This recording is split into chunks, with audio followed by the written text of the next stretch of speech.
Nous allons maintenant écouter un résistant de longue date, habitué de nos manifestations et qui a su, mois après mois, année après année, se battre pour la vérité.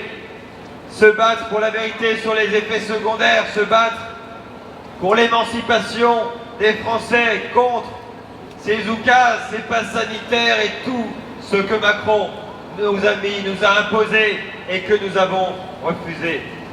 Il continue ce travail dans les manifestations, mais également avec Vérity France. Je vous prie d'écouter Monsieur Marc Boyer. Bonjour. Bonjour à tous. Alors, vous imaginez bien que, à côté du ministère de la Santé, aujourd'hui, je pouvais qu'être là, surtout suite à ce qui s'est passé il y a quelques jours avec les déclarations du nouveau ministre de la Santé, sur lesquelles je vais revenir dans quelques instants.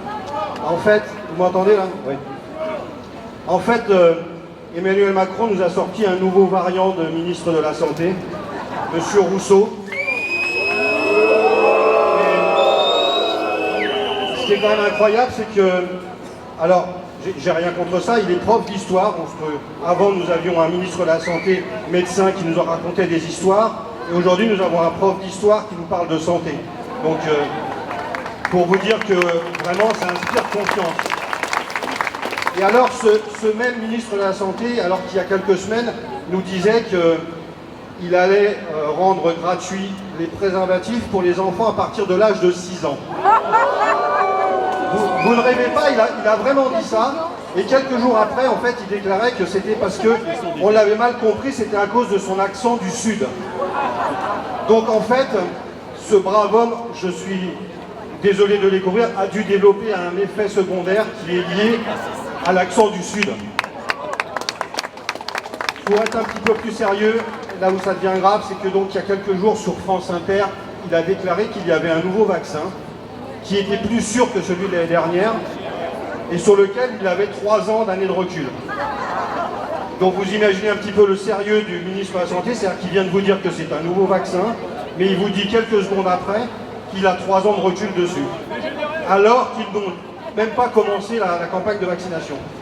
Plus grave derrière, et c'est là où nous, famille de victimes et associations, on a décidé d'agir, c'est que plus grave derrière, il a dit qu'il n'y avait pas d'effet secondaire.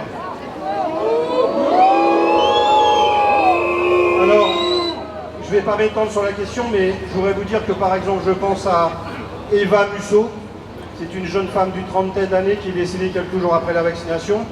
Il y a eu une autopsie et il y a quelques semaines, il a été reconnu qu'elle était décédée à cause du vaccin. Donc, Monsieur Rousseau, il n'y a pas d'effet secondaire.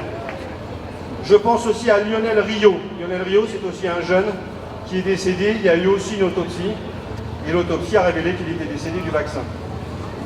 Donc, en fait, moi, j'invite les Français qui vont aller se faire vacciner, ça peut être leur choix, tout simplement à demander à la personne qui va les vacciner de leur faire une décharge, comme l'a indiqué le ministre de la Santé, en indiquant qu'ils n'auront pas d'effet secondaire. C'est extrêmement grave, pourquoi? Parce que n'importe quel médecin, et on le sait tous, à partir du moment où vous prenez un médicament, à partir du moment où vous faites un vaccin, il y a des effets secondaires, voilà, plus ou moins graves. Donc comment un ministre de la Santé a pu déclarer ça, cette chose horrible? C'est du mépris, il crache sur nos morts, tout simplement.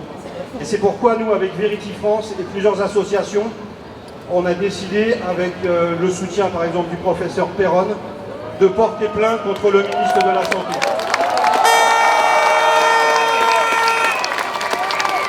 Je voudrais dire pour finir à ce monsieur qui est ici là, qu'on ira jusqu'au bout, que comme pourrait le dire Macron, on a très envie de les emmerder et d'avoir la vérité, et que surtout, pour nous, maintenant, avec ces dernières déclarations qu'on considère comme intolérables, nous sommes vraiment en guerre et qu'on va utiliser tout ce qui est juridique en notre possession pour aller chercher la vérité. Voilà. Bravo !